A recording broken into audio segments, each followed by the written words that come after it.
Assalamualaikum warahmatullahi wabarakatuh. Waalaikumsalam warahmatullahi wabarakatuh. Waalaikumsalam warahmatullahi wabarakatuh. Alhamdulillah, alhamdulillahilladzi arsala rasulahu bil huda wa dinil haqq liyudhhirahu 'alad dini kullih wa kafa billahi syahida. Asyhadu an la ilaha illallah wahdahu la syarika lah wa asyhadu anna Muhammadan 'abduhu wa rasuluh la nabiyya ba'dah. Allahumma salli wa sallim wa barik ala Muhammad wa ala alihi wa ashabihi wa man tabi'ahum bi ihsanin ila yaumiddin. Bapak, Ibu, ikhwah fillah, alhamdulillah malam ini Allah memampukan kita untuk bertemu kembali dalam majelis kajian Islam online kembali bersama Ustadz Fahri Permana, hafizhullah. Insyaallah kita akan mendengarkan bersama paparan kitab Surah Nabawiyah. Yang lalu kita sudah dibahas oleh Ustadz kisah kakek baginda Nabi Muhammad yaitu Abdul Muthalib. Malam ini kita dengarkan bersama kisah Abdullah dan kelahiran Nabi Muhammad. Seperti biasa, kajian akan berlangsung kurang lebih 1 jam. Kemudian selebihnya kita isi dengan sesi tanya jawab. Baik, Bapak, Ibu, ikhwah fillah, langsung saja kita simak kajian yang akan disampaikan oleh Ustadz Fahri. Tafadhol Ustadz. Baik. Bismillahirrahmanirrahim. Assalamualaikum warahmatullahi wabarakatuh. Waalaikumsalam warahmatullahi wabarakatuh. Innal hamdalillah nahmaduhu wa nasta'inuhu wa nastaghfiruh wa na'udzu billahi min shururi anfusina wa min sayyiati a'malina. Man yahdihillahu fala mudilla lahu wa man yudlil fala hadiyalah. Wa asyhadu an la ilaha illallah wahdahu la syarika lah. وأشهد أن محمدا عبده ورسوله اللهم صل وسلم وبارك على نبينا محمد وعلى آله وأصحابه ومن تبعهم بإحسان إلى يوم الدين أما بعد. Ma'asyiral muslimin, saudara-saudariku sekalian rahimani wa rahimakumullah. Alhamdulillah, segala puji bagi Allah Subhanahu wa taala. Pada kesempatan di malam hari ini kita bisa melanjutkan kembali kajian kita membahas sirah nabawiyah, sejarah kehidupan Nabi kita yang mulia sallallahu alaihi wasallam. Merujuk pada kitab Ar-Rahiqul Makhtum yang disusun oleh Syekh Safiyur Rahman Al-Mubarakfuri rahimahullahu taala, yang sudah diterjemahkan di berbagai penerbit edisi bahasa Indonesia, di antaranya yaitu Sirah Nabawiyah, perjalanan hidup Rasul yang Agung Muhammad sallallahu alaihi wasallam yang diterbitkan oleh Pustaka Darul Haq. Ma'asyiral muslimin rahimani wa rahimakumullah. Pada kesempatan di malam hari ini kita akan membahas kisah yaitu ayahanda dari Nabi kita yang mulia sallallahu alaihi wasallam yang bernama Abdullah.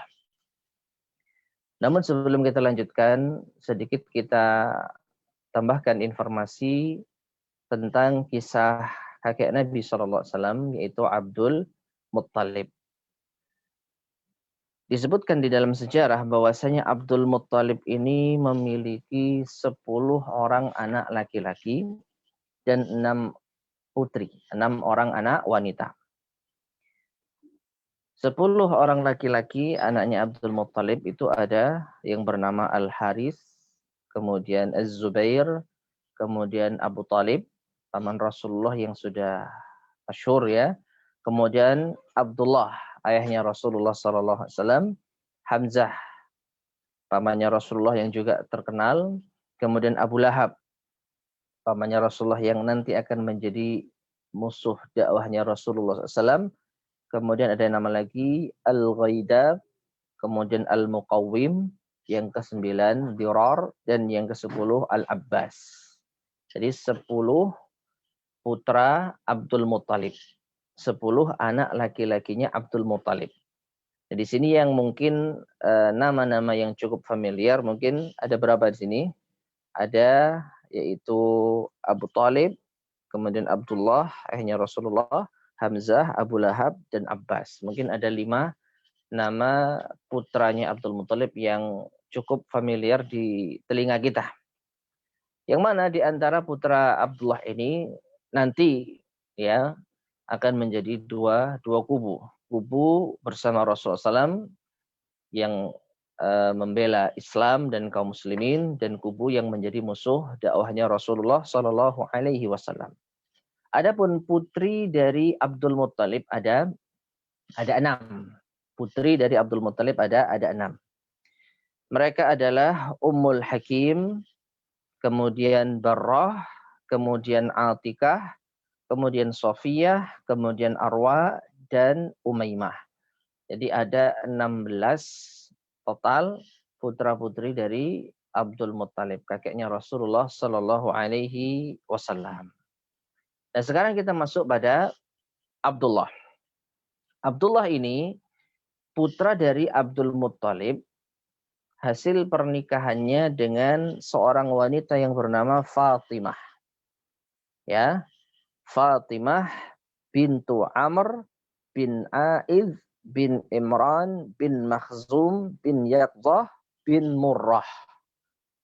Perhatikan ya. Jadi Fatimah ini adalah ibunda dari siapa? Abdullah. Bukan ibunda dari Rasulullah.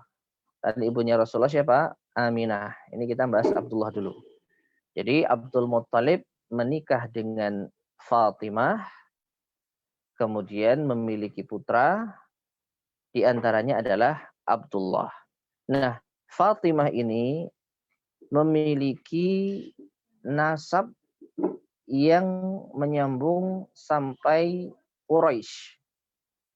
Jadi Abdul Muttalib termasuk di antara tokoh Quraisy, demikian pula istrinya yaitu Fatimah. Ya, Fatimah binti Amr bin A'idh bin Imran bin Makhzum bin Yaqzah bin Murrah. Murrah ini kakek Nabi SAW yang ke-6. Jadi urutan yang ke-6, dan ini sudah pernah kita bahas ya. Kakeknya Rasulullah SAW itu ada beberapa tingkatan ya, yang disepakati sampai pada tingkatan ke-20, yaitu yang bernama Adnan. Adapun Quraisy itu adalah kakek Nabi SAW yang ke-10, yang nama lainnya adalah Fihr. Nah, berarti Fihr ke bawah itu semua adalah termasuk di antara suku Quraisy. Nah, Murrah ini adalah kakek Rasulullah SAW yang ke-6. Sehingga dengan demikian nasabnya Abdullah bin Abdul Muttalib dengan istrinya Fatimah binti Amr itu bertemu pada kakek Nabi SAW yang ke-6. Ya, dengan kata lain, ringkasnya, Abdullah itu menikah dengan seorang wanita yang juga berasal dari suku Quraisy. Karena termasuk di antara anak keturunan Murrah. Nah, kemudian wa kana Abdullahi ahsana auladi Abdul Muttalib. Abdullah ini adalah anak terbaik. Kalau di terjemahan disebutkan anak yang paling tampan, ya.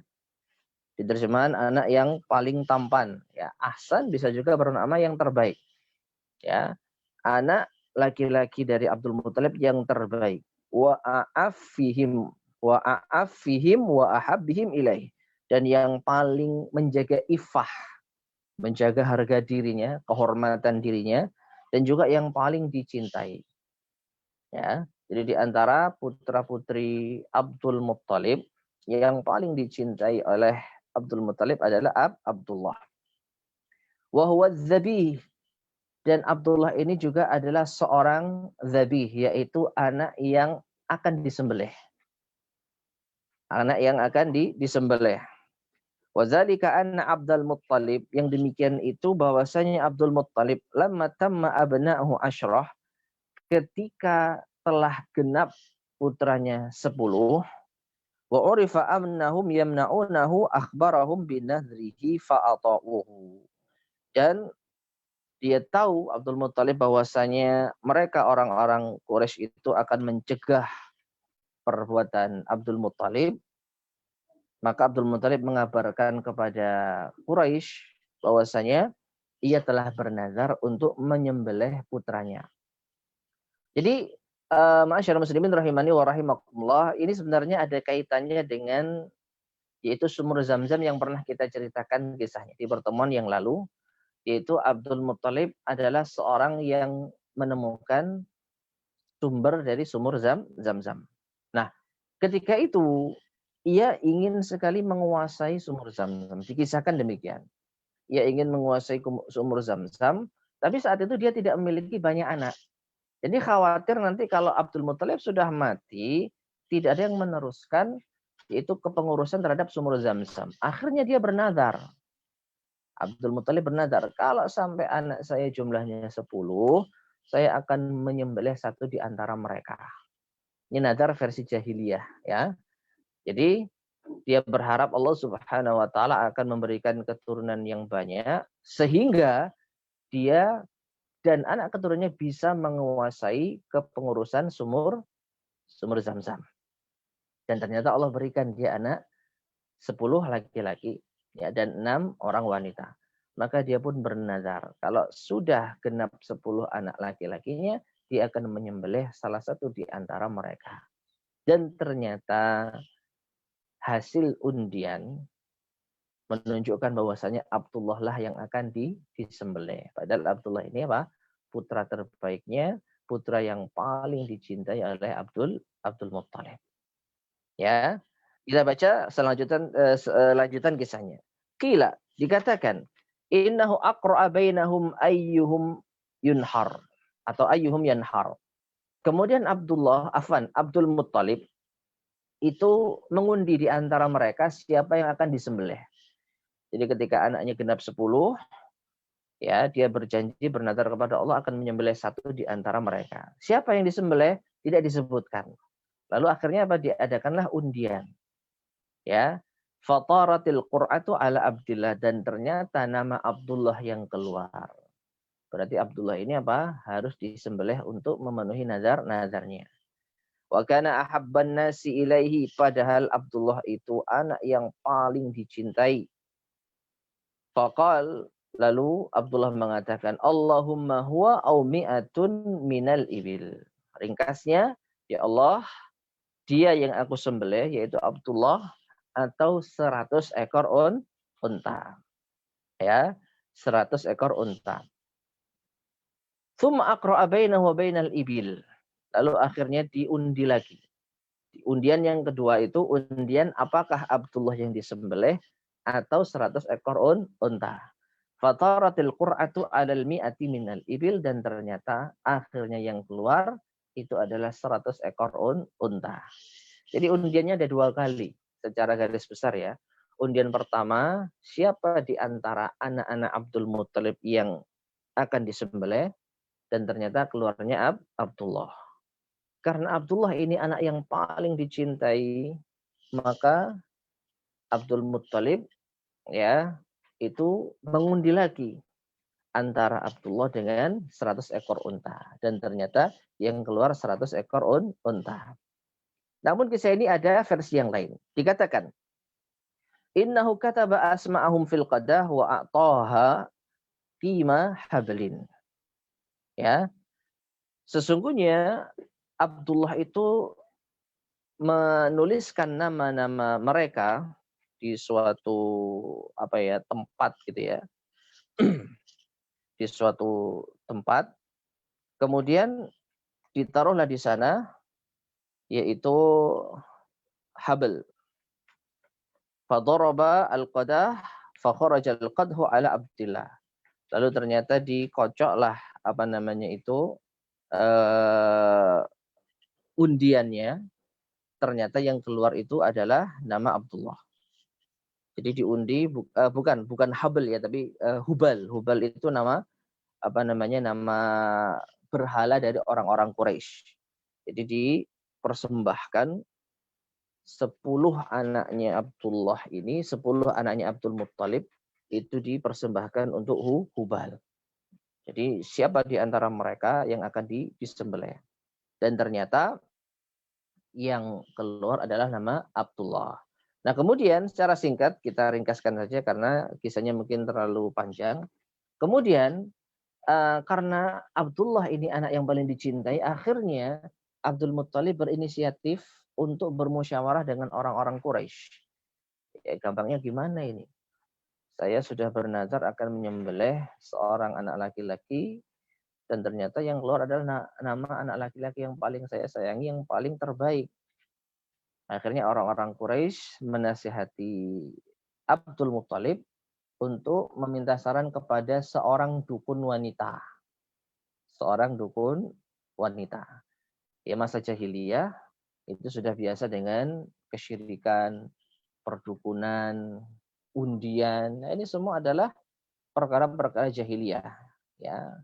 Dan saat itu sekali lagi Rasulullah belum lahir. Abdullah belum memiliki seorang anak. Akhirnya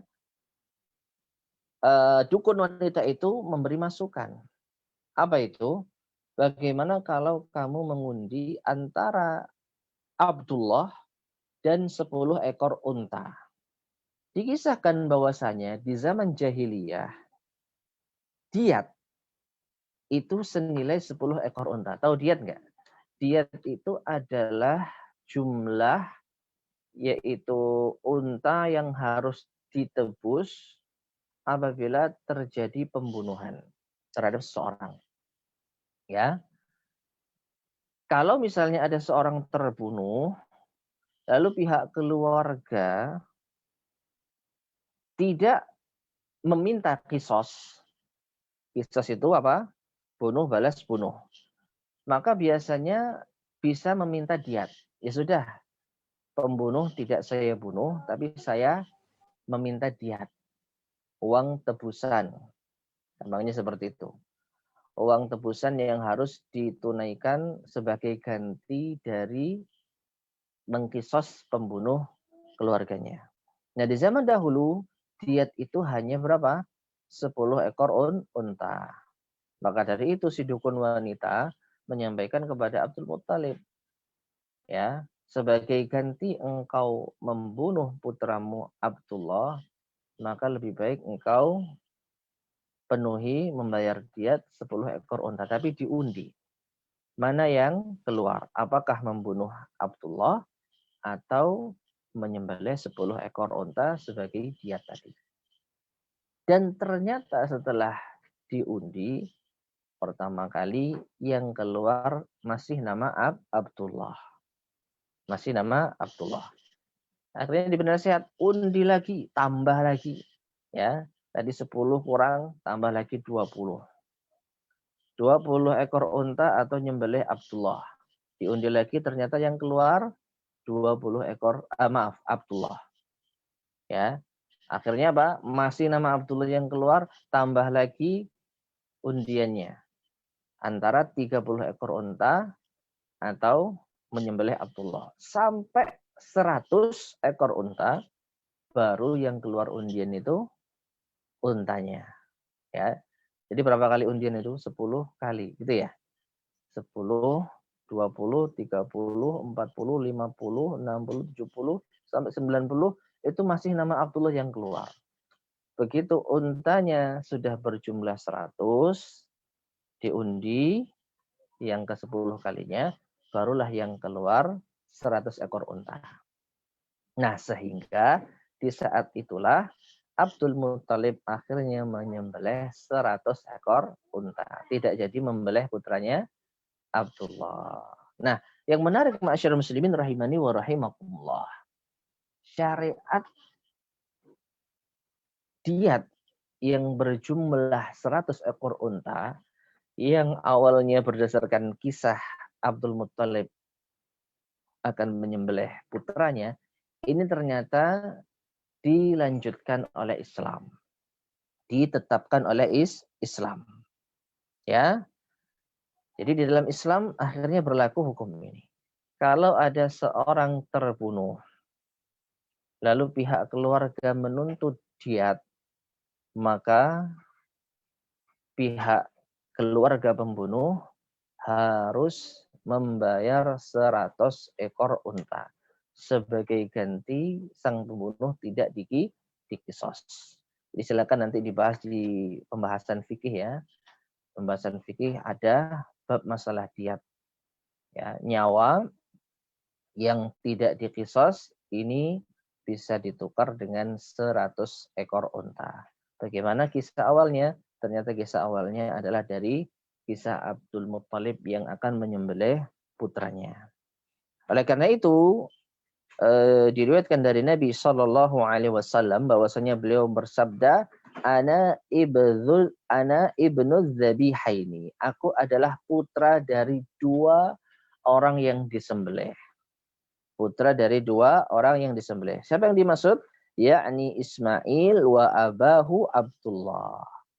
Yang dimaksud adalah putranya Ismail, Nabi Ismail alaihissalam, yang juga ada kisahnya beliau akan disembelih oleh ayahnya Nabi Ibrahim. Dan yang kedua adalah ayah beliau sendiri, yaitu Abdullah bin Abdul Muttalib. Nah, jadi kalau ada istilah Rasulullah itu adalah putra dari dua orang yang disembelih, maka yang dimaksud siapa? Nabi Ismail dan Abdullah. Ya, mungkin yang sering kita dengar adalah kisah Nabi Ismail yang akan disembelih oleh ayahnya Nabi Ibrahim. Nah, ternyata ada kisah lain, ya, yang mana Abdul Muttalib itu hampir menyembelih putranya, yaitu Abdullah, ayahnya Rasulullah Shallallahu Alaihi Wasallam. Baik, selanjutnya. Waqtara Abdul Muttalib liwaladihi Abdillah Aminata binti Wahab bin Abdi Manaf bin Zuhrah bin Kilab. Abdul Muttalib memilihkan untuk putranya, menjodohkan untuk putranya dengan seorang wanita yang bernama Aminah binti Wahab bin Abdi Manaf bin Zuhrah. Ya. Aminah binti Wahab bin Abdi Manaf bin Zuhrah bin Kilab. Ya. Taib. Perhatikan di sini nasab dari Aminah. Nasab dari Aminah. Ini kalau kita perhatikan bertemu dengan kakek Nabi Shallallahu Alaihi Wasallam yang kelima, yaitu Kilab. Bukan kakek Nabi Shallallahu Alaihi Wasallam yang ketiga, yaitu Abdu Manaf. Perhatikan ya di sini. Ya, Aminah binti Wahab bin Abdi Manaf bin Zuhrah bin Kilab. Abdu Manaf itu memang kakeknya Rasulullah Shallallahu Alaihi Wasallam, kakeknya Nabi yang ketiga. Tapi Abdu Manaf yang menjadi kakeknya Aminah itu bukan Abdu Manaf kakeknya Nabi yang ketiga. Ya, dan ini biasa, yaitu nama mirip itu biasa. Jadi kita harus cukup teliti. Oleh karena itu, nasabnya Aminah yang termasuk di antara anak keturunan Quraisy itu bertemu dengan Rasulullah Shallallahu Alaihi Wasallam dari jalur Kilab. Kilab bin Murrah itu kakek Nabi yang kelima. Kilab ibnu Murrah. Nah, jadi intinya sama. Abdullah menikah dengan seorang wanita Quraisy. Ya, sebagaimana ayahnya Abdullah, kakeknya Rasulullah Abdul Muttalib juga menikah dengan wanita Quraisy yang tadi bernama siapa? Fatimah. Yang bernama Fatimah. Taib. Wahya dan Aminah ini tu'addu afdala imra'atin fi Quraisyin nasaban wa mawdi'an. Fatimah ini dianggap termasuk di antara wanita dari suku Quraisy yang paling afdal. Yang paling apa? Afdal. Yang paling utama dari segi nasab maupun kedudukannya. Wa abuha sayyidul mursalin, atau wa abuha sayyidu bani Zuhrah nasaban wa syarafan. Ayahnya Aminah, yaitu Wahab, itu di antara pemimpin Bani Zuhrah. Ya, baik secara nasab maupun secara kemuliaan. Fazawajahu biha, maka Abdul Muttalib pun menjodohkan putranya Abdullah dengan Aminah. Fabana biha Abdullah fi Makkah. Lalu Abdullah membangun rumah tangga dengan Aminah di kota Makkah. Wa ba'da qalil, setelah itu, artinya setelah menikah, arsalahu Abdul Muttalib ilal Madinah yamtaru lahum tamran. Abdul Muttalib, ayahnya Abdullah, mengutus Abdullah pergi ke kota Madinah untuk mengurusi kurma. Ya, untuk dagang kurma atau belanja kurma. Fama tabiha, dan ternyata Abdullah meninggal di kota Madinah. Ya, jadi baru menikah, baru membangun rumah tangga dengan Aminah, kemudian ternyata apa? Abdullah itu meninggal. Meninggalnya di mana? Di kota Madinah. Wakila, ada versi lain yang mengatakan bal kharaja tajiran ila Syam, yaitu Abdullah itu pergi bukan ke kota Madinah tapi ke negeri Syam untuk berdagang. Fa'aqbala fi 'airi Quraisy, ikut dagang dengan kafilah Quraisy. Fanazala bil Madinah, lalu ketika singgah di kota Madinah, wa huwa maridun, dalam keadaan sakit, fatufiya biha, lalu ia wafat di sana. Ya, wafat di Madinah. Intinya, ma'asyiral muslimin rahimani wa rahimakumullah, Abdullah, ayahnya Rasulullah itu meninggal di kota Madinah. Adapun alasan apa Abdullah ke kota Madinah? Ada dua versi. Versi yang pertama yang mengatakan diutus ayahnya untuk urusan kurma. Karena memang di kota Madinah itu adalah pusatnya kurma, khususnya kebun kurma yang tidak kita jumpai di kota Mekah. Bagi para jamaah yang mungkin pernah umrah, kalau ada city tour kebun kurma, di mana? Di Mekah atau di Madinah? Di kota Madinah. Karena di Mekah itu tidak ada kebun kurma. Di Mekah itu adalah pusat perdagangan dari dulu sampai sekarang. Jadi orang-orang Quraisy, orang-orang ahli Mekah itu bisanya apa? Berdagang. Dan mereka kalau berdagang itu biasanya melakukan perjalanan jauh ke negeri Syam. Nah, ini versi yang kedua. Jadi Abdullah diutus oleh ayahnya berdagang ke negeri Syam. Ya, negeri Syam itu kalau kita lihat di peta berada di utara. Jadi kalau mau ke Mekah menuju Syam, Palestina, Lebanon, Suriah, atau lagi apa? Yordania sekarang ini, itu pasti lewat jalur Madinah. Nah, ketika di Madinah, ayahnya Rasulullah, Abdullah itu apa? Sakit, ya, dan meninggal di sana. Ala kulli hal, yang jelas faktanya ayah Rasulullah meninggal di kota Madinah. Adapun urusan apa? Ada dua versi yang tadi sudah kita terangkan. Dan tepatnya beliau dimakamkan fi darin Nabirah al-Ja'di, ya, di desa An-Nabirah, daerah Al-Ja'di. Walahu idzaka khamsun wa ishruna sanah. Saat itu usia Abdullah berapa? 25 tahun. Jadi wafat dalam usia yang masih belia, baru nikah, baru berumah tangga, dan ternyata sudah meninggal dunia. Wa kanat wafatuhu qabla an yulada Rasulullah sallallahu alaihi wasallam. Dan wafatnya beliau tentu saja sebelum Nabi sallallahu alaihi wasallam lahir. Itu ada yang mengatakan bahwasanya saat itu Rasulullah sedang ada di perut ibunya. Jadi setelah menikah, ya, Aminah hamil, belum sempat melahirkan, Abdullah sudah meninggal dunia. Taib. Kemudian masyarakat muslimin rahimani wa rahimakumullah. Adapun harta yang ditinggalkan Abdullah. Harta yang ditinggalkan Abdullah. Disebutkan di sini wa jami'u ma khalafahu Abdullah khamsata ajmal. Dan keseluruhan harta yang ditinggalkan oleh Abdullah ada 5 ekor unta. Wa qit'atu ghanam, dan 1 ekor kambing, wajariyatan habasyiyatan ismaha Barakah, dan seorang budak wanita dari Habasyah, ya, seorang budak wanita dari Habasyah yang bernama Barakah. Wa kunyatuha, dan Barakah ini memiliki kunyah nama panggilan Ummu Aiman. Wa hiya hadinatu Rasulillah sallallahu alaihi wasallam, dan Ummu Aiman ini adalah pengasuhnya Rasul sallallahu alaihi wasallam. Jadi ternyata pengasuhnya Rasulullah SAW itu adalah bekas budak yang dimiliki oleh ayahnya.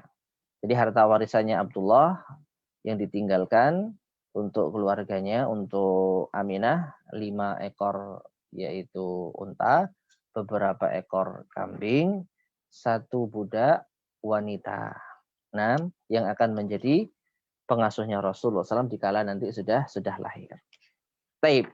Nah, ma'asyiral muslimin rahimani wa rahimakumullah, tidak banyak ya kisah tentang Abdullah di dalam referensi sejarah kehidupan Nabi SAW, namun itu insya Allah poin-poin utamanya, ya.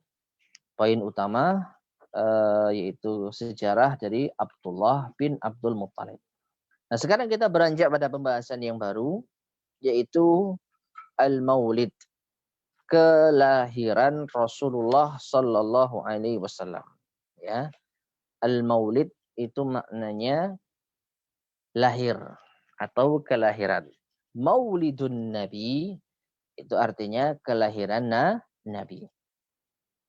Wulida Sayyidul Mursalina sallallahu alaihi wasallam bisyu'bin atau bisya'bi Bani Hashim di Makkah fi sabihati yaumal isnain, atau fi sabihati yaumil isnain at-tasi' min syahri Rabi'il Awal. Sayyidul Mursalin Rasulullah sallallahu alaihi wasallam itu dilahirkan di perkampungan Bani Hashim, ya, yang ada di kota Mekah di pagi hari, yaitu di hari Senin. Jadi Rasulullah lahir di pagi hari, bukan di malam atau siang hari, tapi di pagi hari, sobihah. Yaumul Isnain, hari Senin, at-tasi' min syahri Rabi'il Awal, pada tanggal 9 Rabiul Awal. Perhatikan di sini ya. Kita sering mendengar atau melihat di kalender tanggalan kalau Maulid Nabi itu tanggal 12 Rabiul Awal. Sedangkan di referensi yang kita baca saat ini adalah at-tasi', tanggal 9 bulan Rabiul Awal. Ini menunjukkan ada perbedaan pendapat di kalangan para ulama tentang yaitu tanggal kelahiran Rasulullah Sallallahu Alaihi Wasallam.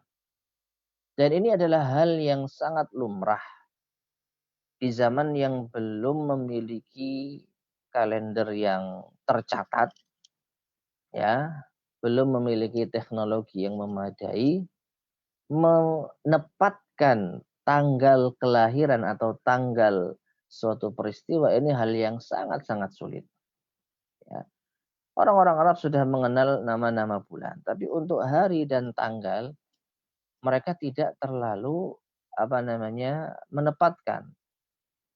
Ya, oleh karena itu tahun saja, tahun kelahiran Rasulullah SAW itu berapa? Masehi.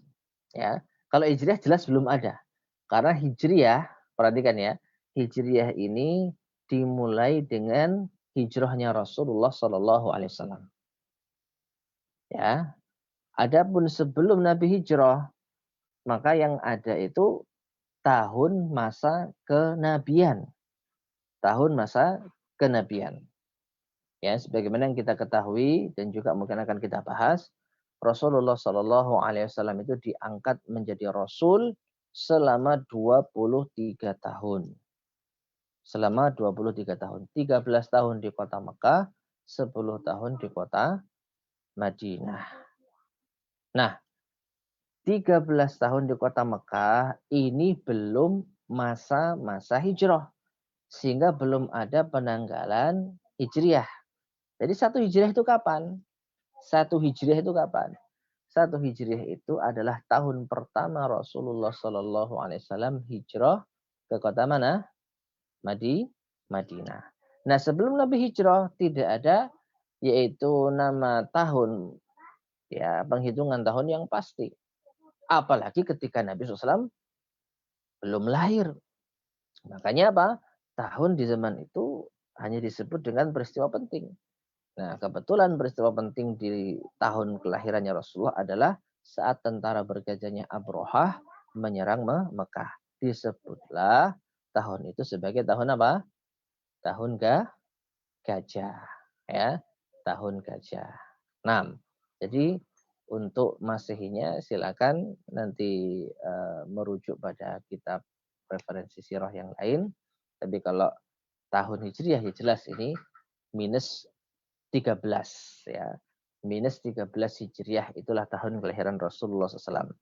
Nah, adapun tanggal lebih sulit lagi untuk kita menepatkan. Maka dari itu para ulama kita berbeda pendapat. Ada yang berpendapat 9 yaitu Rabiul Awal dan yang masyhur tanggal 12 Rabiul Awal. Nah, taib.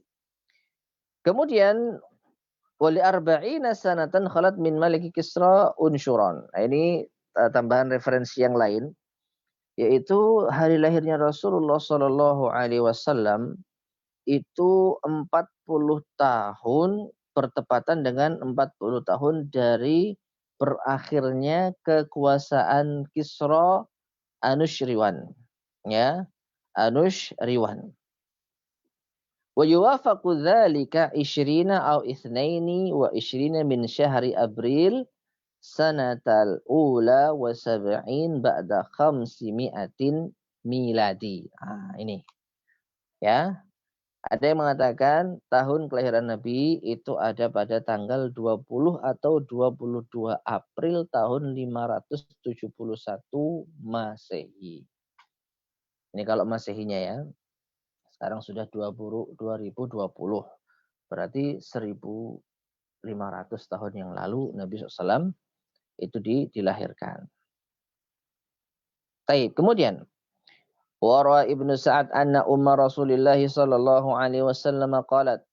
Diriwayatkan oleh Ibnu Sa'ad bahwasanya ibunda Rasulullah Aminah itu berkata ketika melahirkan putranya, lamma waladatuhu kharaja min farji nurun adha'at lahu qusur Syam. Kata ibunda Rasulullah sallallahu alaihi wasallam, ketika aku melahirkan bayiku yaitu Nabi SAW, ya, keluar dari farjinya, keluar dari kemaluannya, yaitu cahaya yang menerangi istana negeri Syam. Ya, ini termasuk di antara hal yang sangat aneh gitu ya. Cahaya keluar dari farjinya Aminah dan cahaya ini apa menerangi negeri Syam. Dan ini ma'asyiral muslimin rahimani wa rahimakumullah, mungkin di antara isyarat dari Allah Subhanahu wa taala bahwasanya kelahiran bayi ini akan mampu menjadi penakluk negeri Syam. Ya. Jadi dengan lahirnya Rasulullah Shallallahu alaihi wasallam, negeri Syam ini akan dikuasai oleh kaum muslimin. Padahal di negeri Syam saat itu dikuasai oleh orang-orang Romawi. Jadi ini isyarat dari Allah Subhanahu wa taala, tanda-tanda kekuasaan Allah Subhanahu wa taala. Baik. Kemudian walamma waladathu ummuhu arsalat ila jaddihi Abdul Muttalib. Ketika ibunda Rasulullah melahirkan Nabi sallallahu alaihi wasallam, beliau mengutus bayi ini kepada kakek beliau Abdul Muttalib. Karena ayahnya sudah meninggal, maka bayinya diberikan kepada Abdul Muttalib kakeknya. Tubashiruh bihafidihi. Memberikan kabar tentang kelahiran cucunya. Ya. Faja'a mustabshiran wa dakhala bihil Ka'bah. Maka datanglah Abdul Muttalib dalam keadaan gembira. Lalu ia masuk ke Ka'bah membawa cucunya tersebut yang baru lahir. Wada'allaha wa syakaralah. Lalu Abdul Muttalib berdoa kepada Allah dan bersyukur kepadanya. Wakhtara lahu isma Muhammadin. Lalu kakek Nabi Abdul Muttalib memilihkan nama untuk cucunya Muhammad. Jadi siapa yang memberikan nama Rasulullah dengan Muhammad? Jawabannya kakek Rasulullah sallallahu alaihi wasallam Abdul Muttalib. Padahal wahadal ismu lam yakun ma'rufan fil Arab. Nama Muhammad ini sebelumnya tidak dikenal di kalangan orang Arab. Perhatikan ya, Muhammad itu bahasa Arab. Muhammad itu bahasa Arab. Ya, bagi jamaah sekalian yang mungkin pernah belajar bahasa Arab, ada namanya ilmu tasrif. Namanya ilmu tasrif. Itu perubahan bentuk dari satu kata ke kata yang lain. Ada tasrif istilahi, perubahan dari fi'il madi ke fi'il mudhari, ke fi'il amr, ke isim masdar. Ini dalam bahasa Arab ya. Nah, Muhammad ini adalah turunan kata dari hammada yang artinya memuji. Hammada yuhammidu tahmidan. Ya, kita sering dengar kata tahmid kan? Seorang memuji yaitu mengucapkan alhamdulillah. Nah, isim fa'ilnya Muhammidun, isim maf'ulnya Muhammadun. Jadi Muhammad ini adalah isim maf'ul. Apa artinya isim maf'ul? Yang di. Ya, yang di. Sehingga hammada itu artinya memuji. Kalau Muhammadun artinya yang dipuji. Atau yang terpuji. Nah, jadi bahasa Arab. Nama Muhammad itu berasal dari bahasa Arab. Namun ada seseorang yang dinamai Muhammad di dalam sejarah bangsa Arab itu enggak umum. Ya, sebelum Nabi SAW menjadi Rasulullah, orang-orang Arab tidak ada yang menamai putra-putra mereka dengan Muhammad. Yang umum apa? Abdullah, ya, Abdul Ka'bah, Abdul Uzza, karena mereka orang-orang jahiliyah sehingga menyandarkan hamba kepada selain Allah dan juga kepada Allah. Yang paling umum Abdullah, hamba Allah. Tapi mereka juga menamai yaitu anak-anak mereka dengan nama abd kepada selain Allah. Abdul Ka'bah, Abdul Uzza, ya, dan lain sebagainya. Jadi Muhammad itu nama yang tidak umum. Nah, kemudian wa khatanahu yauma sabiih kama kana al-arabu yaf'alun. Kemudian Nabi SAW dikhitan di hari ke-7 sebagaimana yang dilakukan oleh orang-orang Arab. Khitan ma'asyarul muslimin rahimani wa rahimakumullah. Ini termasuk di antara syariat Islam. Khitan ya, sunat bagi anak laki-laki dan juga bagi wanita. Dan ini ada dibahas di dalam fikih yaitu Islam, hukum khitan. Nah, yang menarik di sini khitan ini juga berasal dari kebiasaan orang-orang Arab dahulu. Dan biasanya mereka mengkhitan putra mereka saat usia 7 hari, bukan 7 tahun ya, 7 hari. Nah, pertanyaannya apakah ini termasuk di antara syariat Islam disunnahkan? Wallahu a'lam bishawab. Dan sekarang saya tidak tahu jawabannya karena Nabi SAW tidak pernah menerangkan, setahu saya ya, batasan anak itu dikhitan. Yang jelas wajib bagi setiap muslim untuk khitan. Tapi kapannya tidak ada ketentuan yang pasti. Hanya saja orang-orang Arab dahulu biasa mengkhitan putra mereka saat usia berapa? Saat usia 7 hari. Baik. Kemudian ma'asyarul muslimin rahimani wa rahimakumullah. Jadi Nabi sudah lahir di tahun gajah di hari Senin. Tanggalnya ada beda pendapat di kalangan para ulama. Kemudian kejadian yang yang cukup aneh itu keluarnya apa? Cahaya dari farji ibunya yang menerangi negeri Syam. Kemudian langsung dikasih nama oleh kakek beliau Abdul Muttalib dengan nama Muhammad, yaitu manusia yang terpuji. Ya.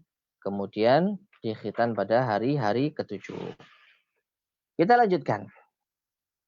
Wa awwalu man arda'athu minal maradi wa dzalika ba'da ummihi sallallahu alaihi wasallam bi usbu Suwaibah maulatu Abi Lahab bila bani ibnin laha yuqalu Masruh. Wanita pertama yang menyusui Rasulullah Shallallahu Alaihi Wasallam setelah ibunya, setelah Aminah, adalah Suwaibah. Ya, loh bukannya Rasulullah itu disusui oleh siapa? Halimah As-Sa'diyah. Ya, tapi itu nanti, ya. Sebelum disusui di perkampungan Bani Sa'ad, Rasulullah Shallallahu Alaihi Wasallam sempat disusui oleh seorang budak wanita yang dimiliki oleh Abu Lahab. Yang bernama siapa? Yang bernama Suwaibah. Dan Suwaibah saat itu juga sedang menyusui bayinya yang bernama Masruh. Yang bernama Masruh. Ya. Jadi Masruh ini putranya Suwaibah. Wa kanat qad arda'at qablahu Hamzata ibn Abdul Muttalib. Wa arda'at ba'dahu Aba Salamata bin Abdul Asad al-Makhzumi. Nah, ini ada sejarah yang cukup menarik ya. Jadi sebelum si Suwaibah ini menyusui Rasulullah Shallallahu Alaihi Wasallam, ternyata Suwaibah pernah menyusui Hamzah bin Abdul Muttalib. Siapa? Paman Rasulullah Shallallahu Alaihi Wasallam. Ya, dan setelah menyusui Rasulullah, Suwaibah juga menyusui Abu Salamah. Abu Salamah ini nanti akan menjadi seorang sahabat. Yang mana istrinya Ummu Salamah nanti akan dinikahi oleh Rasulullah Shallallahu Alaihi Wasallam sepeninggal Abu Salamah. Nah, apa faedahnya ini?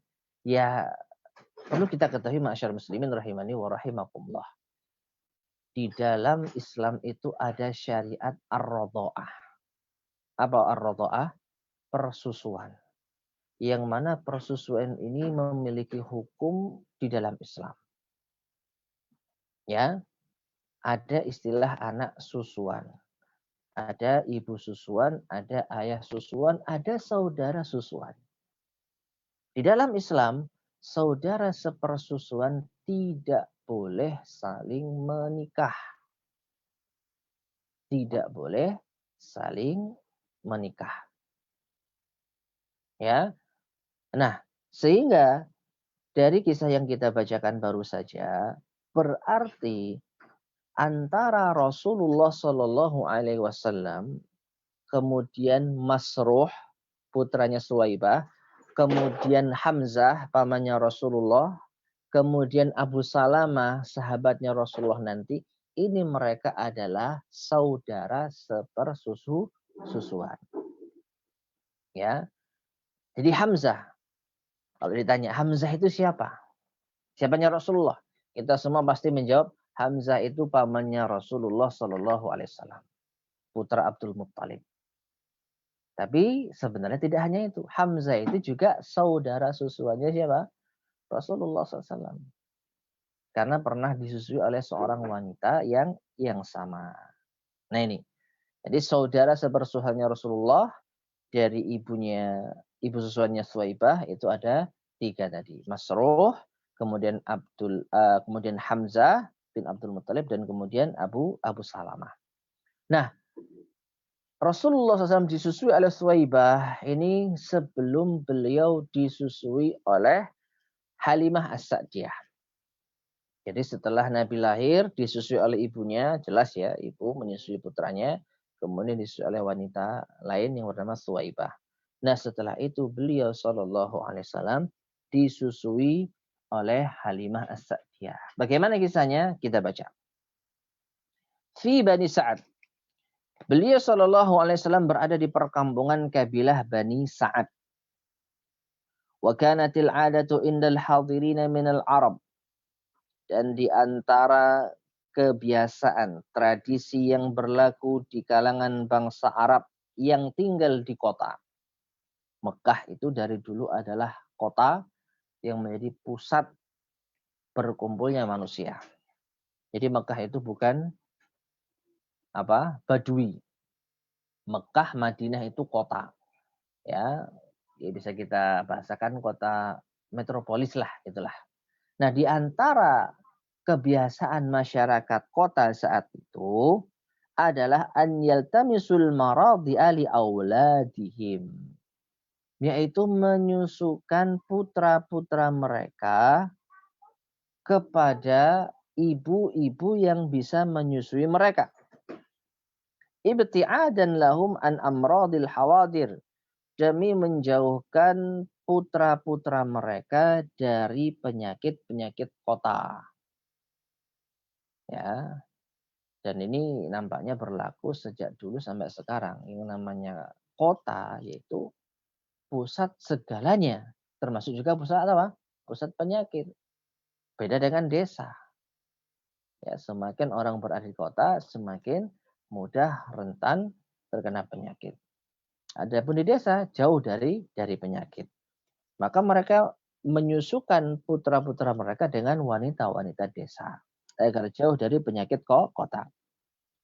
Walitaqwa ajsamuhum, dan juga demi menjaga kekuatan badan-badan mereka. Jadi supaya anaknya kuat itu disusui oleh wanita-wanita desa. Wa tashtaddu a'sabuhum, dan agar otot mereka kuat, semakin yaitu kokoh. Wa yutqinul lisanal arabiyya fi mahdihim, dan di antara tujuan anak kecil itu disusui oleh wanita-wanita di desa agar mereka bisa fasih berbahasa Arab yang benar sejak masa kecil. Ya. Oleh karena itu masyarakat muslimin rahimani wa rahimakumullah. Hal semacam ini juga berlaku sampai sekarang saya rasa. Apa itu? Orang-orang desa, jangankan di Arab, di Indonesia, itu kalau mereka bisa bahasa Indonesia, bahasa mereka lebih fasih dan lebih baik dibandingkan dengan bahasa Indonesianya orang-orang kota. Ya enggak? Surabaya, Jakarta. Ya, ketemu ngobrol pakai bahasa Indonesia. Sudah banyak apa? Sisipan-sisipan lo gue, ya. Banyak sisipan-sisipan yang itu sudah bukan menjadi bahasa Indonesia yang baku, sudah tidak EYD lagi, ejaan yang dibenarkan. Tapi kalau kita pergi ke desa, kita berbicara dengan orang desa yang berbahasa Indonesia, itu bahasanya lebih lebih baik, lebih fasih. Nah, demikian pula yang terjadi. Kalau mereka biarkan anak-anak mereka tetap di kota Mekah, nanti bahasa mereka itu rusak. Ya, bahasa mereka itu rusak. Sampai sekarang di kota Mekah, ya, kalau ada orang bicara bahasa Arab, kebanyakan sudah tercampur dengan apa istilahnya, bahasa Amiyah.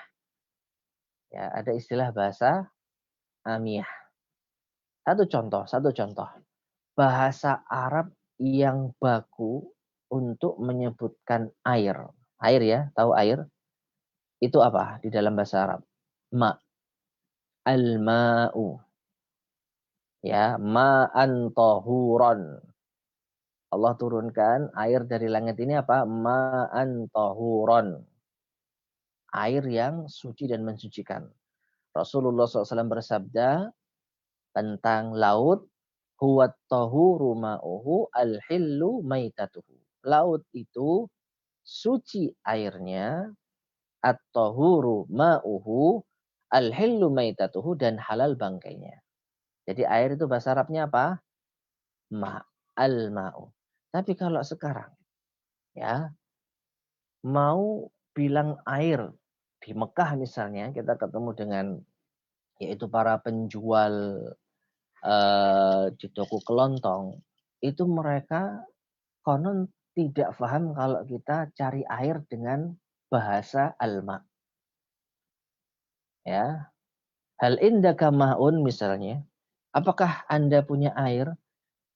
Mereka mungkin akan jawab tidak, nggak punya. Padahal mereka jualan air. Mengapa demikian? Karena di dalam bahasa Arab di zaman ini, ya khususnya di perkotaan, mereka biasa menggunakan bahasa moya. Ya. Coba nanti dibuktikan kalau kita sudah dimudahkan untuk umroh lagi. Ya, moya, indakum moya. Mereka akan jawab, iya saya punya, saya jualan air. Ya. Bukan emak lagi. Kalau emak yang lebih fasih, justru nggak paham. Tapi kalau pakai bahasa amiyah, bahasa apa bahasa amiyah itu ya, bahasa sehari-hari, ya, moya mereka paham. Nah ini menunjukkan apa? Yang namanya kota itu merusak bahasa. Tinggal di kota itu merusak bahasa.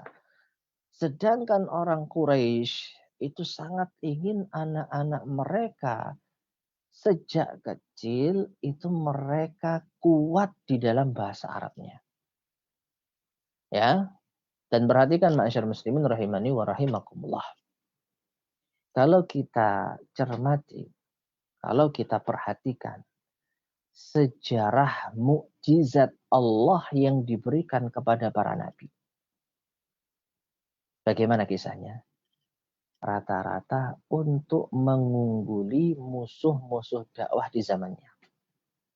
Nabi Musa alaihissalam. Bagaimana kisahnya Allah memberikan mukjizat kepadanya? Allah memberikan mukjizat berupa kayu bisa berubah menjadi ular. Memukulkan kayu di daratan bisa membelah sungai. Nah, karena di zaman Nabi Musa alaihissalam, orang-orang hebat di zaman itu adalah para penyihir. Ingat ya kisahnya? Fir'aun mengumpulkan para penyihir yang top untuk melawan Nabi Musa alaihissalam. Maka Allah turunkan mukjizat kepada Nabi Musa untuk mengalahkan orang-orang hebat di zaman itu, yaitu para penyihir. Nah, adapun di zaman Rasulullah SAW, orang-orang hebat di zamannya apa? Ada yang tahu? Penyihir? Bukan. Para penyair. Ya, syair-syair Arab itu sangat kuat di zaman Rasulullah SAW. Sastra-sastra Arab itu sangat berkembang di zaman Rasulullah SAW. Oleh karena itu Allah turunkan mukjizat kepada Rasulullah berupa Al-Quran. Untuk mengalahkan yaitu kalimat-kalimat yang dibuat oleh sastrawan-sastrawan Arab. Syair-syair yang diperdengarkan oleh orang-orang Quraisy. Ya. Jadi bisa dipahami ya. Di antara hikmah Allah Subhanahu wa taala memberikan mukjizat kepada para nabinya untuk mengalahkan musuh-musuh dakwah di zaman itu, untuk mengalahkan, mengungguli orang-orang hebat di zaman itu. Nah, ternyata benar. Rasulullah SAW termasuk di antara bayi yang disusui di perkampungan Bani Sa'ad yang ada di kejauhan di desa, ya, perkampungan itu identik dengan desa, untuk menjaga agar bahasa Arab orang-orang Quraisy terjaga. Tujuan mereka ya nantinya agar menjadi sastrawan, agar menjadi penyair. Tapi Allah Subhanahu wa taala berkehendak akan menjadikan Rasulullah SAW seorang nabi dan rasul yang akan membawa mukjizat terbesar sepanjang sejarah kenabian, yaitu Al-Qur'anul Karim. Ya Allah sebutkan tidak ada satupun yang bisa membuat ayat yang semisalnya. Ya, mereka orang-orang Quraisy nanti akan membawa para penyair yang handal. Dan diakui, ini bukan bahasanya manusia. Nanti ada kisahnya, bagaimana Rasulullah SAW dituduh sebagai seorang penyair karena membawakan kalimat-kalimat yang indah. Al-Quran itu kalimat-kalimat yang indah. Dan para penyair mengakui ini bukan ucapan buatan manusia. Ya, in hadza illa qaulal bashar. Ya, dikatakan ini ucapan manusia. Tidak.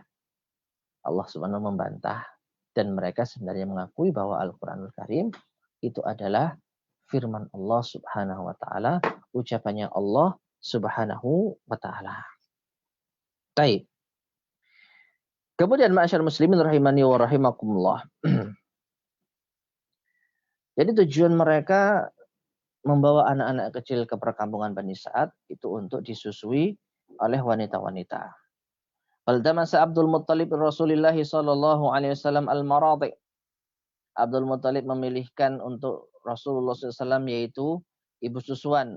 Fastarda'a lahum ra'atun min Bani Sa'ad bin Bakar. Akhirnya beliau disusui oleh seorang wanita dari Bani Sa'ad bin Bakar, wahia Halimatu bintu Abi Zu'aib Abdullah bin Al-Harith. Yaitu yang bernama Halimah binti Abi Zu'aib. Binti Abi Zu'aib Abdullah bin Harith. Wa zawjuha, suaminya Halimah bernama Al-Harith bin Abdul Uzza. Suaminya Halimah bernama Al-Harith bin Abdul Uzza. Ya. Wa ikhwatu sallallahu alaihi wasallam fi radha'ah. Adapun saudara-saudara Rasulullah sepersusuan dengan Halimah ya, bukan sepersusuan dengan Suwaibah. Kalau Suwaibah tadi sudah kita bahas ya. Saudara sepersusuan Rasulullah dengan Suwaibah, dari Suwaibah itu Masruh, kemudian Hamzah, kemudian Abu Salamah. Adapun saudara sepersusuan Rasulullah dari Halimah itu diantaranya Asy-Syaima, ya, seorang wanita.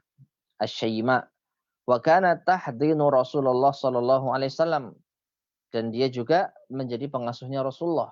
Jadi dulu ada seorang wanita yang bernama Syaima disusui oleh Halimah, dan ketika sudah besar Syaima ini mengasuh Rasul sallallahu alaihi wasallam. Ya, kemudian ada lagi yaitu Abu Sufyan bin Al-Harith bin Abdul Muttalib ibnu ammi Rasulullah SAW. Jadi di antara saudara sesusuannya Rasulullah itu sepupu beliau sendiri.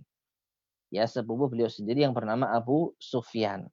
Dan Abu Sufyan ini nanti akan menjadi seorang saudagar yang akan memimpin kafilah-kafilah dagang suku Quraisy.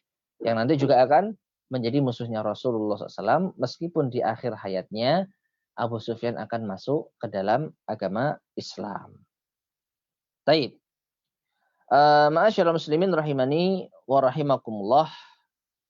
Adapun kisah bagaimana ceritanya Rasulullah sallallahu alaihi wasallam disusui oleh Halimah, ini kisahnya cukup panjang yang insyaallah mungkin akan kita lanjutkan biiznillah pada pertemuan selanjutnya.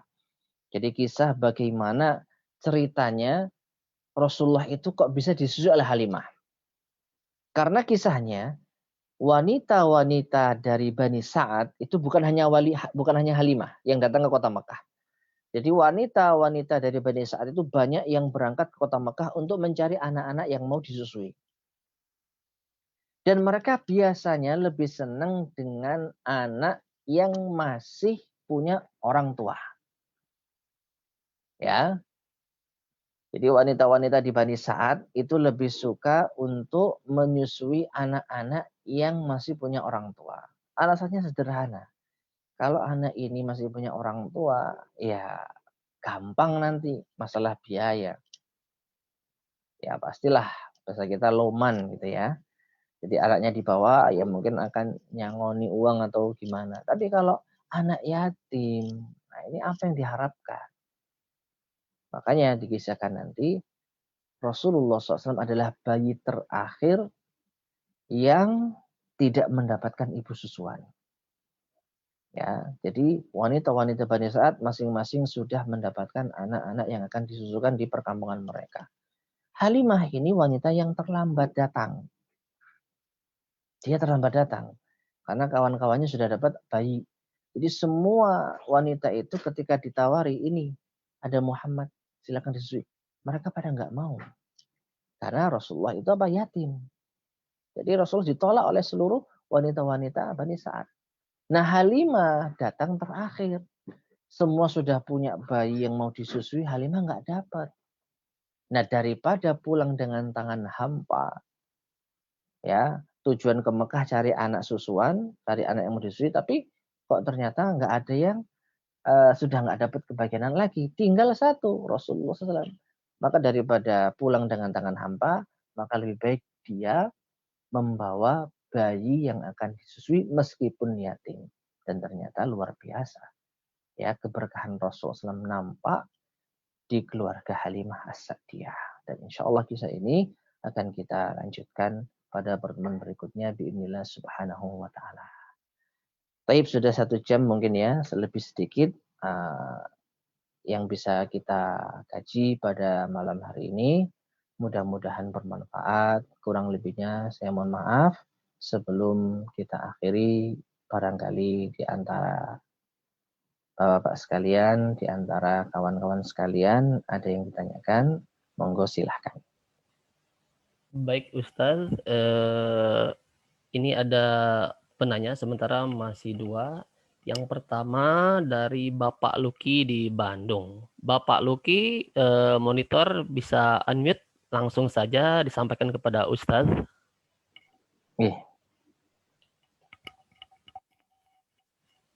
Bapak Luki.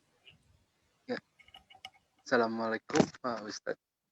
Waalaikumsalam warahmatullahi wabarakatuh. Terima kasih dalam kesempatan ini. Saya ingin tanya kalau kakek Nabi itu Abdul Muthalib ya Pak Ustadz? Iya. Itu berapa istrinya 1 atau berapa mempunyai anak 16 itu? Itu aja Ustadz. Terima kasih. Ya. Baik. Bapak Luki yang ada di kota Bandung ya. Alhamdulillah. Yeah. Istri dari Abdul Muthalib tidak hanya 1. Ya. Saya lupa siapa-siapa saja nama istri beliau. Yang jelas istrinya Abdul Muthalib yang melahirkan Abdullah ini sama dengan istri beliau yang juga melahirkan Abu Thalib. Jadi antara Abu Thalib dan Abdullah ini adalah saudara seayah dan seibu. Ayahnya Abdul Muthalib, ibunya tadi siapa? Fatimah. Adapun saudara-saudara yang lain yang jumlahnya 10 selain Abu Thalib ya. Selain Abu Thalib, maka itu berasal dari istri-istri yang lain. Jadi mohon maaf saya tidak ingat berapa istri beliau, istri Abdul Muthalib. Yang jelas lebih dari 1. Ya. Nah, yang saudara sekandung dengan Abdullah itu adalah Abu Thalib. Jadi Abdullah dan Abu Thalib ini 1 ayah, 1 ibu. Maka dari itu, ketika Rasulullah SAW sudah ditinggal mati oleh ibunya, ya Aminah, lalu dilanjutkan ditinggal mati oleh kakeknya Abdul Muthalib, akhirnya Rasulullah diasuh oleh siapa? Paman beliau Abu Thalib. Kenapa paman beliau Abu Thalib yang mengambil pengasuhan Rasulullah? Di antaranya karena Abu Thalib itu adalah saudara seayah dan ibunya Abdullah. Jadi kerabat yang paling dekat dengan Rasulullah saat itu ya Abu Thalib. Adapun paman-paman Nabi yang lain itu beda ibu dengan Abdullah. Ya, jadi mungkin seperti itu. Wallahu a'lam bishawab.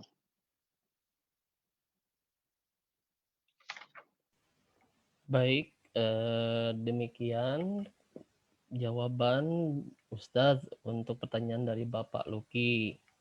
Kemudian Ustadz ada penanya kedua nih, Pak Muhyiddin dari Makassar. Monggo Pak Muhyiddin boleh di-unmute. Assalamualaikum Pak Ustaz. Waalaikumsalam warahmatullahi wabarakatuh. Ya, mau nanya Pak Ustaz.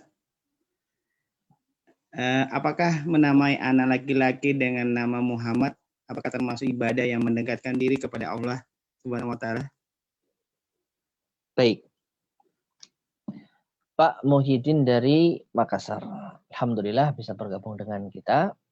Pertanyaan beliau, apakah menamai anak laki-laki dengan Muhammad itu termasuk bentuk mendekatkan diri kepada Allah? Jawabannya secara singkat, iya. Jawabannya secara singkat, iya. Mengapa demikian? Karena ada tuntunannya, ada anjurannya dari Rasulullah Shallallahu Alaihi Wasallam.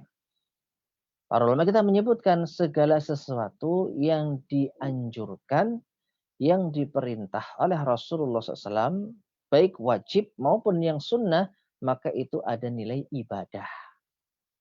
Di antaranya penamaan anak. Di antara nama-nama anak yang dianjurkan oleh Rasulullah SAW itu adalah Abdullah dan Abdurrahman. Bahkan ini nama terbaik. Nama yang paling dicintai oleh Allah adalah Abdullah dan Abdurrahman. Itu satu. Yang kedua, Nabi SAW juga pernah memerintahkan kita untuk menamai anak-anak kita dengan nama para nabi. Ya, jadi namailah anak-anak kalian dengan nama nabi secara umum. Dan nabi kita juga termasuk nabi. Yang ketiga, beliau secara khusus juga pernah menganjurkan umatnya untuk menamai anak-anak mereka dengan nama beliau. Ya, Rasulullah SAW mengatakan, tasammu bi ismi wa la takannu bi kunyati, atau kama qala Nabi SAW. Namailah anak-anak kalian dengan namaku, namun kalian jangan gunakan kunyah dengan kunyahku. Kunyah itu nama panggilan, yang kalau laki-laki diawali oleh Abu. Rasulullah SAW punya kunyah Abul Qasim.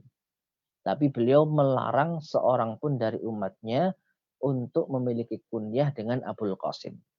Jadi nggak boleh umat Islam ya punya kunyah nama panggilan Abul Qasim. Nah, beliau melarang kunyah dengan kunyah beliau, tapi beliau memerintahkan untuk menamai anak-anak umat Islam dengan nama beliau.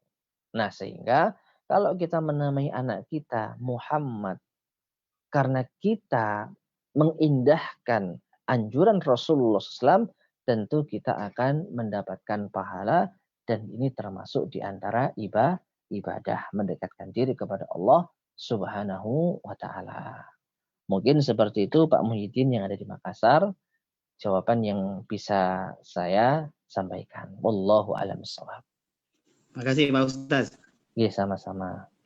Baik Ustadz, ada penanya berikutnya, ada Pak Iman dari Bekasi. Monggo Pak Iman bisa di-unmute.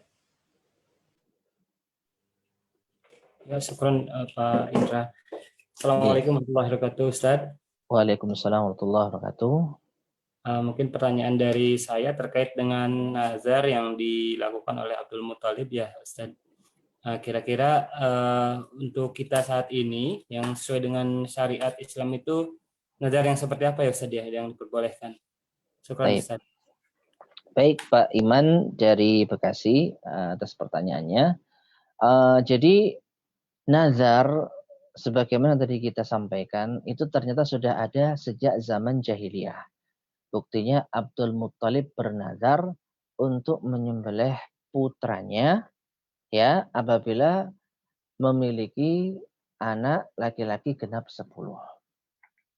Nah, di dalam Islam ternyata nazar termasuk di antara bagian syariat juga. Termasuk di antara bagian syariat juga. Nah, tetapi di dalam Islam nazar itu ada aturannya. Ya, nazar itu ada aturannya. Secara singkat, nazar di dalam Islam itu harus untuk Allah. Saya bernazar lillahi untuk Allah, demikian dan demikian. Itu poin utama. Lah kalau orang-orang jahiliyah dulu nazarnya itu untuk berhala. Di antara tadi Abdul Muthalib bernazar untuk Hubal akan menyembelih putranya. Nah, ini nazar yang syirik karena bukan untuk Allah SWT. Adapun kaum muslimin maka mereka bernazar harus untuk Allah. Lillahi alayya, ya. Untuk Allah aku wajibkan diriku. Ya, bahasa gampangnya nazar seperti itu. Nazar itu apa sih? Mewajibkan sesuatu pada dirinya sendiri apa yang sebenarnya tidak diwajibkan. Yang itu dipersembahkan kepada sesuatu. Dan untuk kaum muslimin harus untuk Allah. Jadi bunyi nazar biasanya apa? Lillahi alayya. untuk Allah aku wajibkan diriku. Ini yang pertama. Jadi nadarnya harus apa? Harus untuk Allah. Yang kedua, nazar itu tidak boleh nazar maksiat. Nazar itu tidak boleh nazar maksiat. Contohnya apa? Bernazar apabila sembuh dari penyakit, ia akan minum khamr, ia akan berjudi. Nah, ini tidak boleh. Ya. Tapi sudah kadung nazar, maka harus dibatalkan nazarnya meskipun konsekuensinya dia harus membayar kafarah. Membayar kafarah. Ya, memberi makan 10 fakir miskin, memberi pakaian 10 fakir miskin, atau memberi pakaian 10 fakir miskin, atau puasa yaitu 3 hari berturut-turut. Nah, ini adalah kafarah membayar nazar. Kalau nazar tidak terpenuhi, dia harus membayar kafarah. Sama seperti kafarah melanggar sumpah. Nah, sehingga masyarakat muslimin rahimani wa rahimakumullah, kalau seorang muslim bernazar karena Allah, kemudian nazarnya itu nazar yang baik, tidak mengandung dosa, maksiat, maka silahkan untuk ditepati. Ya, contoh, kalau saya sembuh dari sakit, saya akan berpuasa sebulan penuh, misal. Atau saya akan bersedekah kepada 100 fakir miskin. Atau saya akan yaitu sholat malam selama sekian hari dan lain sebagainya. Maka ini nazar yang boleh untuk ditunaikan. Ya, jadi sekali lagi nazar dalam Islam itu diperbolehkan dengan catatan untuk Allah dan nazarnya tidak mengandung maksiat. Kalau nazarnya mengandung maksiat, maka wajib dibatalkan dan dia harus membayar kafarah. Wallahu a'lam bishawab. Mungkin seperti itu jawabannya.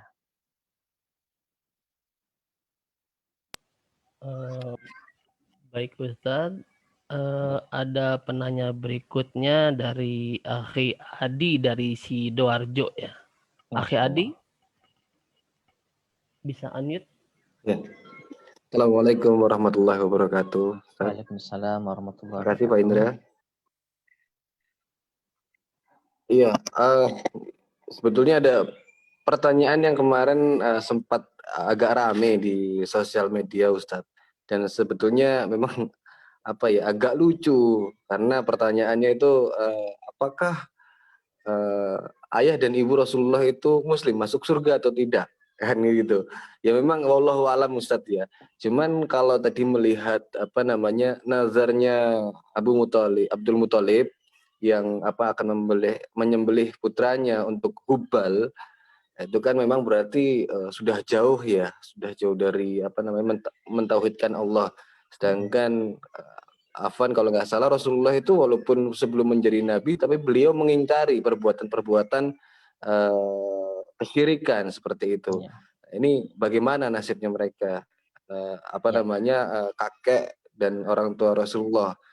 Ya. Sedangkan memang orang tua tidak ada riwayat kedua orang tua Rasulullah itu memang menyembah berhala atau bagaimana, memang tidak ada riwayat. Tapi bagaimana sebetulnya? Terus Ya. yang kedua terkait nazar, Ustadz.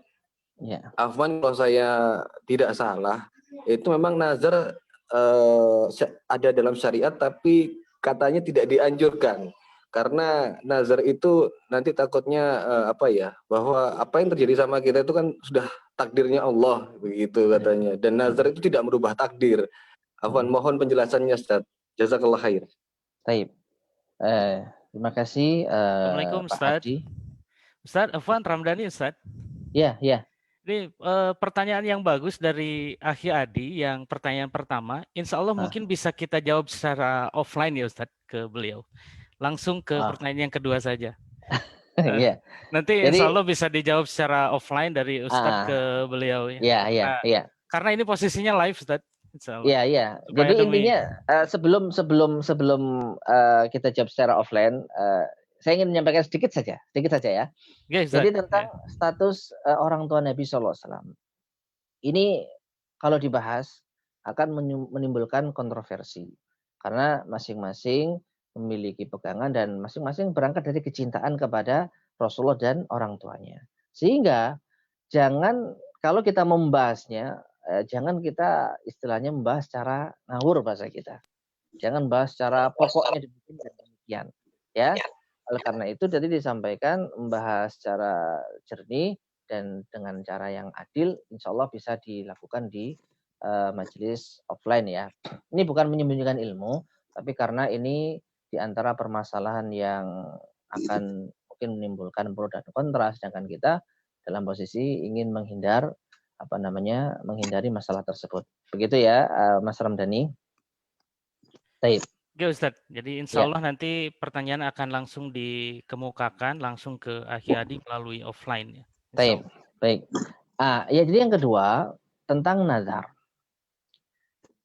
Ada yang mengatakan nazar itu sebenarnya sesuatu yang tidak dianjurkan. Iya. Karena sebenarnya hukum nazar itu para ulama kita beda pendapat. Ada yang mengatakan hukumnya itu makruh, dibenci secara asal, dan ada yang mengatakan hukumnya itu diperbolehkan. Jadi antara dua. Nazar itu makruh atau diperbolehkan. Ini hukum mengawali nazar. Perhatikan ya. Kalau hukum memenuhi nazar, kalau sudah kadung bernazar, dan nazar itu nazar yang baik, bukan nazar maksiat, maka wajib dipenuhi. Kalau enggak dipenuhi, maka wajib membayar kafarah. Tapi hukum memulai nazar, para ulama beda pendapat. Ya, dan benar apa yang dikatakan tadi, ada yang mengatakan makruh dibenci. Iya. Karena Rasulullah mengatakan, ya, an-nadru la yakhruju illa min bakhil.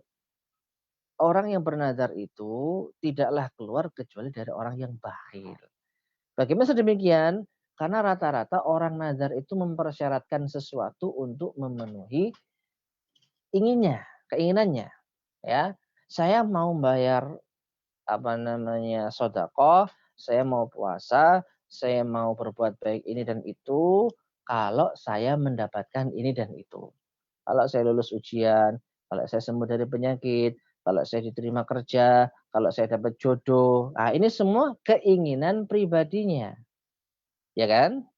Sehingga kalau keinginannya tidak dipenuhi, kalau keinginannya tidak dikabulkan oleh Allah, berarti dia gagal mengamalkan amalan-amalan yang baik tadi. Berarti kalau dia nggak sembuh, dia nggak sedekah. Kalau dia nggak dapat kerja, berarti dia nggak jadi puasa. Kalau dia tidak dapat jodoh, berarti dia tidak sholat malam misalnya. Nah berarti dia mempersyaratkan sesuatu dengan pamrih tadi. Maka dari itu Rasulullah menyebutkan ini tidak keluar kecuali dari orang yang bakhil. Ya, jadi Allah alam bisawab. Memang di antara para ulama ada yang mengatakan jangan bernazar dengan cara seperti ini. Allahu a'lam bishawab. Baik, ada lagi yang disampaikan? Baik, bapak-bapak, ikhwah fillah, ibu-ibu. Tidak ada penanya lagi ya? Oke. Ustadz, tidak ada penanya lagi. Mohon bantu ditutup dengan doa oleh Ustadz. Tafadhol. Baik, masyarakat muslimin rahimani wa rahimakumullah, dimanapun Anda berada. Alhamdulillah akhirnya kita bisa menyelesaikan kajian kita di malam hari ini. Mudah-mudahan bermanfaat, kurang lebihnya saya mohon maaf. Mari kita akhiri. Subhanakallahumma bihamdika asyhadu an la ilaha illa anta astaghfiruka wa atubu ilaik. Assalamualaikum warahmatullahi wabarakatuh. Waalaikumsalam warahmatullahi wabarakatuh.